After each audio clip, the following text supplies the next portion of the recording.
আসসালামু আলাইকুম আমার চতুর্থ শ্রেণীর প্রিয় শিক্ষার্থী বন্ধুরা, আশা করি তোমরা সকলেই ভালো আছো, সুস্থ আছো এবং নিরাপদে আছো।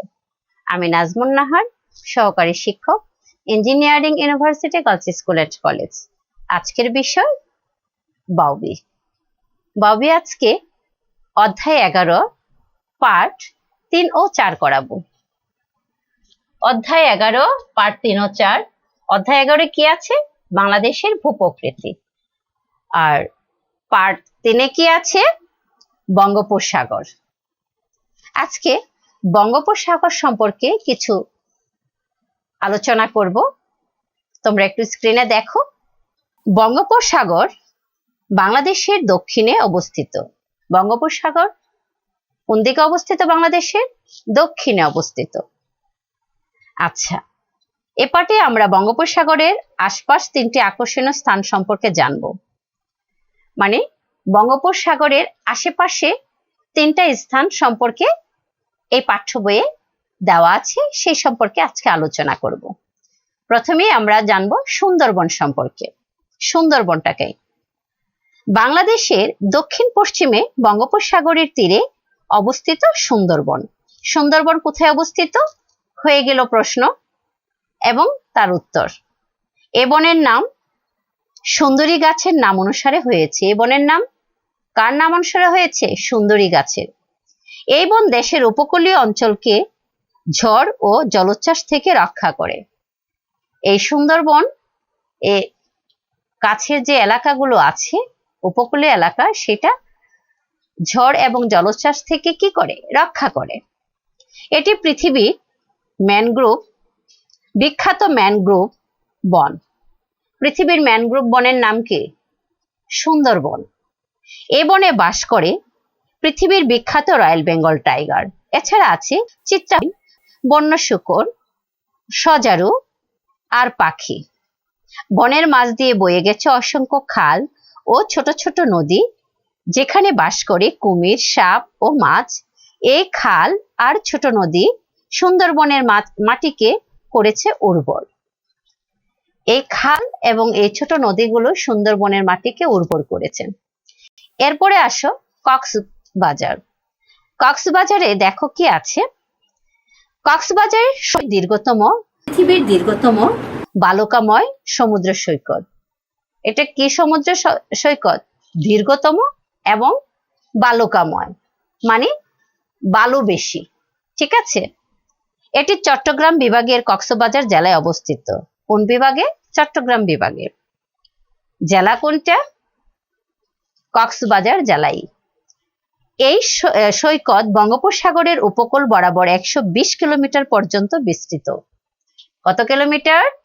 120 কিলোমিটার। সাঁতার কাটা আর ঘুরে বেড়ানোর জন্য পর্যটকদের কাছে কক্সবাজার সমুদ্র সৈকত অত্যন্ত প্রিয়। কক্সবাজার সমুদ্র সৈকতের পেছনে আছে সবুজে ঘেরা পাহাড়। কক্সবাজারের দক্ষিণে আছে সেন্ট মার্টিন দ্বীপ, যা বাংলাদেশের একমাত্র প্রবাল দ্বীপ। বাংলাদেশের একমাত্র প্রবাল দ্বীপ কোথায়? নাম কি সেটা? Saint Martin. হিমছড়ি কক্সবাজার সমুদ্র সৈকত থেকে 18 কিলোমিটার দক্ষিণে অবস্থিত। এটি জলপ্রপাতের জন্য বিখ্যাত। এটা কিসের জন্য বিখ্যাত? জলপ্রপাতের জন্য বিখ্যাত। ইনানি বিচ কক্সবাজার সমুদ্র সৈকত থেকে 35 কিলোমিটার দক্ষিণে অবস্থিত। পরিবার ও আপনজনদের নিয়ে অবসরে ভ্রমণ ও সময় কাটানোর জন্য একটি সুন্দর জায়গা হলো কক্সবাজার সমুদ্র সৈকত। প্রিয় শিক্ষার্থী বন্ধুরা, দেখেছো? তোমরা অবশ্যই অনেক জায়গায় গিয়েছো, ভ্রমণ করেছো। খুব আনন্দ করা যায়, এনজয় করা যায় ওইসব জায়গায় গেলে, তাই না? মনোরম দৃশ্য। এরপরে আসো কুয়াকাটা। খুবই ইম্পর্টেন্ট এক একটা জায়গা। বাংলাদেশের দক্ষিণে পটুয়াখালী হতে বঙ্গোপসাগরের তীর ঘেঁষে কুয়াকাটা সমুদ্র সৈকত অবস্থিত। কুয়াকাটা কোথায় অবস্থিত? এই যে প্রশ্নটা এখানে হয়ে গেল, উত্তর এখানে হয়ে গেল। ঢাকা থেকে কুয়াকাটার দূরত্ব 380 কিলোমিটার। ঢাকা থেকে কুয়াকাটার দূরত্ব কত?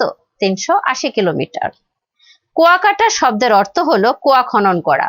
কুয়াকাটা শব্দের অর্থ কি? কুয়া খনন করা। প্রায় 200 বছর আগে রাখাইনরা পানির জন্য এখানে কুয়া খনন করেছিলেন। এখানে 100 বছরের পুরনো বৌদ্ধ মন্দির আছে।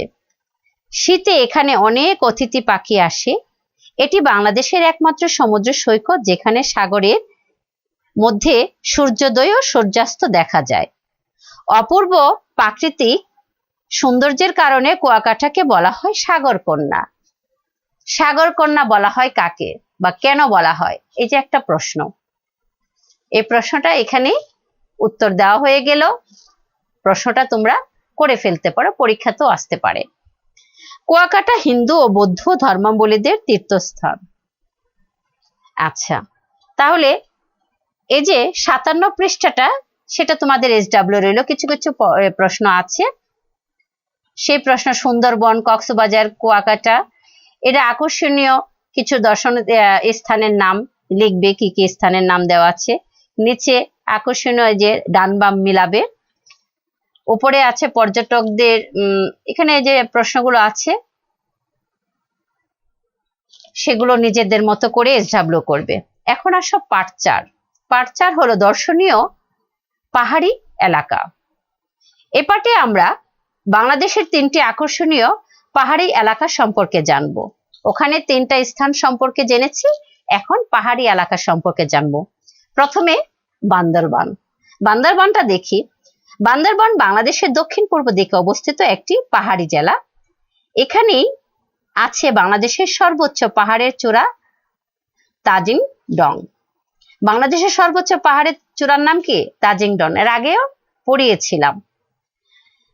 এখানে আরো আছে দর্শনীয় চিম্বুক পাহাড়ের চূড়া ও বগা লেক। কি আছে এখানে?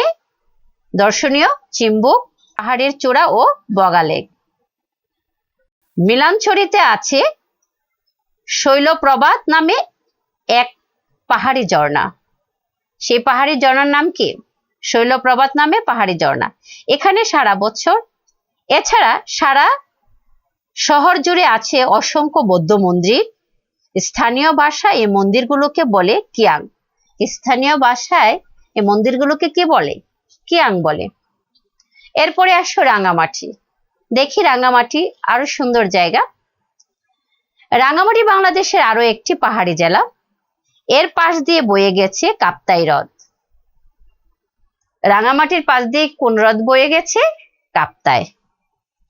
রাঙামাটির সবুজ পাহাড়, বন আর লেকের ঘেরা সুন্দর জায়গা এবং জনপ্রিয় অবকাশ কেন্দ্র। রাঙামাটি চাকমা, বার্মা, অন্যান্য ক্ষুদ্র নৃগোষ্ঠীর বাসস্থান।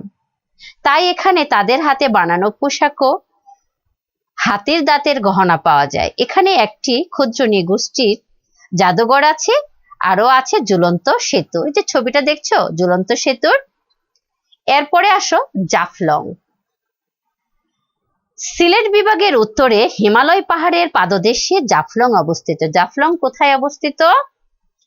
সিলেট বিভাগের উত্তরে হিমালয় পাহাড়ের পাদদেশে জাফলং অবস্থিত। এখানে খাসি ক্ষুদ্র নৃগোষ্ঠী আবাসস্থল। এখানে মারি নদী থেকে বয়ে আসে অনেক পাহাড়ি পাথর। পাহাড়ি পাথর কোথা থেকে আসে? কোন নদী থেকে আসে? মারি নদী থেকে। এই পাহাড়ি পাথর স্থানীয় লোকজন সংগ্রহ ও বিক্রি করে জীবিকা নির্বাহ করে। এই পাহাড়ি পাথর স্থানীয় লোকজন সংগ্রহ ও বিক্রি করে জীবিকা নির্বাহ করে। জাফলং পাহাড়ে ঘেরা এক সবুজ বন, যা প্রাকৃতিক সৌন্দর্যের লীলাভূমি। প্রিয় শিক্ষার্থী বন্ধুরা, এই যে পার্ট 3 এবং 4 পড়ালাম, দেখো এই জায়গাগুলো খুবই ইম্পর্টেন্ট। তোমরা অনেকেই বেড়াতে গিয়েছো, ভবিষ্যতে বেড়াতে যারা যাওনি যাবে, কিন্তু এখন যদি একটু ভালো করে পড়ে থাকো বা পড়ে রাখো, তাহলে তোমাদের ঘুরতে, দেখতে এবং মজা পাবে যে এই জিনিসটা বইয়ে পড়েছি, তাই না? তাহলে এই পার্ট 4 এর SW হলো 59 পৃষ্ঠা। এখানে কিছু প্রশ্ন নিজের মতো করে তৈরি করে নেবে। অধ্যায় 11 শেষ হয়ে গেল। প্রিয় শিক্ষার্থী বন্ধুরা, তোমরা এই যে আমি পড়ালাম রিডিংটা, তোমরা একটু মনোযোগ দিয়ে পড়বে, কোথায় কি আছে এগুলো থেকে সংক্ষিপ্ত প্রশ্ন আসতে পারে, শূন্যস্থান আসতে পারে। হ্যাঁ, সূর্যকন্যা বলা হয় কেন, তাই না? এই যে এইসব বাংলাদেশের সর্বোচ্চ পাহাড়ের নাম কি, দ্বিতীয় সর্বোচ্চ পাহাড়ের নাম কি, এই যে এগুলো কিন্তু তোমরা রিডিং পড়লে নিজেরাই প্রশ্ন তৈরি করতে পারবে, নিজেরাই উত্তর তৈরি করতে পারবে। আচ্ছা প্রিয় শিক্ষার্থী বন্ধুরা, এই দুইটা পৃষ্ঠা তোমাদের SW রইল। তোমরা সকলে ভালো থাকো, সুস্থ থাকো, নিরাপদে থাকো, স্বাস্থ্যবিধি মেনে চলো, এই প্রত্যাশায় আজকের মতো এখানে বিদায় নিচ্ছি। খোদা হাফেজ।